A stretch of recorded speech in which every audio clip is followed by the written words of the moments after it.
नमस्कार प्रिय विद्यार्थियों, वीके नॉलेज इलेक्ट्रिकल में आप सभी का स्वागत है। वैकेंसी न्यूज़ अपडेट लेकर एक बार फिर उपस्थित हूं और वैकेंसी ऑफिशियल नोटिफिकेशन है आरआरबी एएलपी का।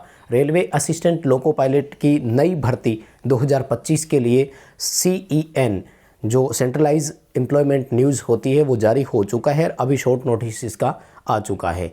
जब तक वीडियो हो सकता है आपके पास पहुंचे तब तक वो पूरा नोटिफिकेशन आ जाए, तो वो जैसे ही पूरा नोटिफिकेशन आता है हम टेलीग्राम पर आपको सूचना प्रोवाइड करवा देंगे। अभी शॉर्ट नोटिफिकेशन आया है और वो भी हमने सबसे पहले आपको टेलीग्राम पर प्रोवाइड करवाया था। इस वीडियो के डिस्क्रिप्शन में लिंक दिया गया है, आप हमारे टेलीग्राम को जरूर ज्वाइन कीजिए, क्योंकि जब भी कोई इन्फॉर्मेशन आती है भर्ती से संबंधित तो सबसे पहले उसको टेलीग्राम पर हम प्रोवाइड करवाते हैं। सो फास्टेस्ट अपडेट के लिए आप हमारे साथ जरूर जुड़े रहें। अभी ये अपडेट आ गया है कि फॉर्म कब से स्टार्ट होंगे, लास्ट डेट क्या है, कुछ हम डिस्कशन कर लेंगे कि किस जोन में कितनी सीटें हैं और किस जोन से आपको फॉर्म अप्लाई करना चाहिए। जो रिसेंट वैकेंसी आपकी 2024 वाली अंडर प्रोसेस है, इसके तहत कि किस जोन में कितनी मेरिट गई थी उसके अकॉर्डिंग मैं आपको थोड़ा सा ओवरव्यू भी देने वाला हूँ। सो कंटिन्यू पूरा कंप्लीट वीडियो देखिएगा।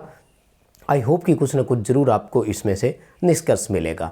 चैनल से पहली बार जुड़े हैं तो सब्सक्राइब कर लीजिए। हम इसी तरह का अपडेट, कंटेंट और न्यूज़ नोटिफिकेशन आपको इस चैनल पर प्रोवाइड करवाते हैं। आइए माय डियर, एक नज़र डालते हैं शॉर्ट नोटिफिकेशन पर। शॉर्ट नोटिफिकेशन ये रहा आपके सामने और टेलीग्राम पर डाल दिया था तुरंत। सो आई होप कि आपने उसको वहाँ से देख भी लिया होगा। सबसे पहले क्रूशियल डेट जो हमें दिखाई दे रही है वो है तो 10 अप्रैल 2025 से आपके ऑनलाइन एप्लीकेशन जो है वो स्टार्ट हो जाएंगे माय डियर, और आप जो है अप्लाई यहाँ से कर सकते हैं। तो 10 अप्रैल से लेकर 9 मई 2025 रात के 12 बजे तक आपके पास ऑप्शन रहेगा। हालांकि इन्होंने टेंटेटिव लिखा है, मतलब ड्राफ्ट तैयार हो रहा है, लेकिन यही रहने वाला है सिनेरियो, कोई अलग या कुछ चेंजेस नहीं आएगा। सो आप इसके अकॉर्डिंग अभी से थोड़ा प्रिपेयर हो जाए। फॉर्म ध्यान से समझिएगा, भरे जाएंगे, जमकर भरे जाएंगे, क्योंकि अभी जो लास्ट वैकेंसी 2024 वाली है वो कंप्लीट नहीं हुई है, अंडर प्रोसेस है। उसका CBT 2 कैंसिल हो चुका था, आप में से बहुत सारों का CBT 1 क्लियर भी होगा। तो अगर क्लियर है तो आपको मैं सलाह दे देता हूँ, नहीं तो मुझे पता है 99% बच्चों की भी मेंटलिटी यही है कि सभी के सभी बच्चे इस वैकेंसी में भी फॉर्म अप्लाई करेंगे। क्यों करेंगे? क्योंकि उसकी अभी भी 2 स्टेज बाकी पड़ी है। 2 क्या, अगर मेडिकल को इंक्लूड करें तो 3, यानी वहाँ पर आपका CBT 2 होना है, उसके बाद साइको होना है और उसके बाद मेडिकल होना है। न जाने किस स्टेज में हम बाहर हो जाएं, तो इस वैकेंसी को हाथ से क्यों जाने देना। तो फॉर्म नो डाउट भरे जाएंगे और आपका CBT 1 क्लियर है तो मैं आपको बता देता हूँ कि फॉर्म अप्लाई आपको करना भी है। ये मेरी सलाह है अगर आप चाहें तो, क्योंकि उस वैकेंसी का अभी अपडेट नहीं है कि कब आपकी कंप्लीट क्या होगी, किस तरह से। एंड गवर्नमेंट भी यही चाहती है। देखो, कहीं ना कहीं हम ये साइकोलॉजी भी मान सकते हैं, ताकि वो बच्चे जो इस भर्ती में शामिल है वो भी एक बार फिर फॉर्म भर दे। तो क्योंकि फॉर्म भरने की फ़ीस जो है उससे देखो कहीं ना कहीं इनकम तो होती है। टोटल पद कितने माय डियर? 99 9 है ना, 00, यानी 9900 पद है। 9900 पद बोल सकते हो आप। राउंड फिगर में चाहें तो अपन इसको 10,000 सीटें मान सकते हैं। कर भी देते 10,000, क्या जा रहा है, 100 ही तो सीट कम है, और दे देते 100 सीट, क्या बिगड़ जाता है ना।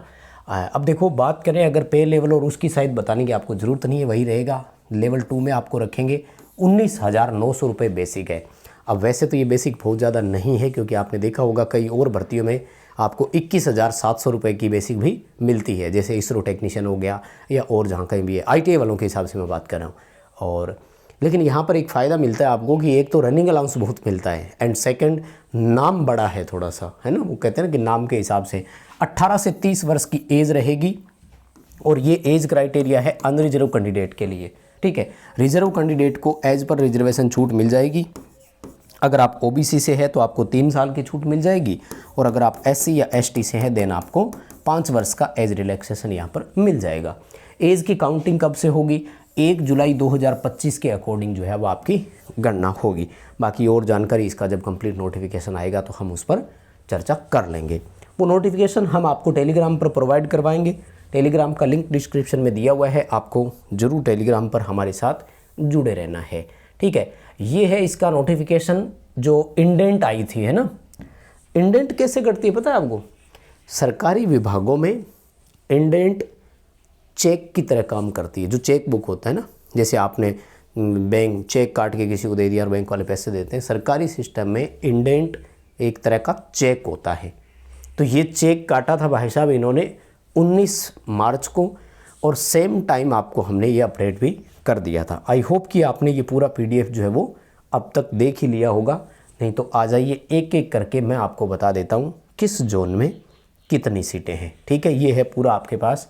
सबसे पहले देखो सेंट्रल रेलवे यानी केंद्रीय रेलवे जो है उसमें 376 पद है, और ईस्ट सेंट्रल रेलवे जो है उसमें 700 सीट है। ये इसके अकॉर्डिंग है। आपको मैं पहले तो ये बता दूं कि इन पदों की संख्या को ना इस बार आप इग्नोर कर देना। कैसे गुरुजी? अब इन्होंने 2 बड़े अपडेट कर दिए हैं। एक तो आपके CBT 2 एग्ज़ाम को लेकर भी कि इन्होंने जोन वाइज आपको सेंटर दिए थे, या उसके नज़दीक जो एग्ज़ाम सेंटर था वो दिया था, हालांकि पेपर तो नहीं हो पाया था, है ना। इस पर मैं मुद्दे पर थोड़ी चर्चा कर लूँ। तो अब इस बार भी आपको क्या करना है कि मेरा जहाँ तक मानना है RRB में अपने खुद के जोन में आप फॉर्म अप्लाई करना, चाहे सीटों की संख्या कितनी हो, या फिर सबसे ज़्यादा जोन सीट वाला आप देख लेना कि जी मुझे नौकरी वहाँ, क्योंकि देखो जोन चेंज नहीं होते हैं बाद में, म्यूचुअल ट्रांसफ़र होता है कोई लंबे टाइम बाद, जब कोई अगर मिल जाए दूसरे जोन का आपको, तो नहीं तो बहुत मुश्किल चांसेज होते हैं। इसलिए नौकरी लगने के बाद दूरी लगने लग जाती है, नौकरी छोटी लगने लग जाती है, तो परेशान हो जाते हैं। इसलिए आप अपने जोन में ही फॉर्म भरें। इस बार फ़ायदा क्या रहने वाला है कि एक तो नॉर्मलाइजेशन नहीं होगा, क्योंकि इन्होंने बोल दिया कि हम एक जोन का एक में ही पेपर करवाएंगे और उस जोन का वो जाने उनका काम जाने। कहने का मतलब ये नहीं कि सब शिफ्टों का देखा जाएगा, तो इस तरह का कुछ नहीं होने वाला है। ना ही CBT 2 में होगा, ना ही CBT इसके 1, 2 दोनों में, यानी 2025 वाले के 1 और 2 में जब ये फाइनल नोटिफिकेशन आएगा ना, तो मानकर चलना कि कंफर्म लिखा हुआ मिल जाएगा आपको।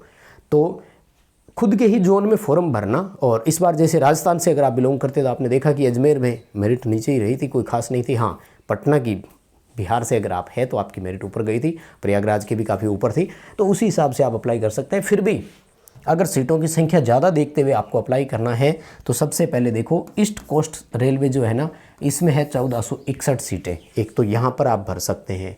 उसके बाद मुझे लगता है ये है 989 सीटों वाला साउथ सेंट्रल रेलवे, यहाँ आप अगर चाहें तो भर सकते हैं, है ना। किसी एक ही जोन में भरना है फॉर्म, तो ये ध्यान रखना।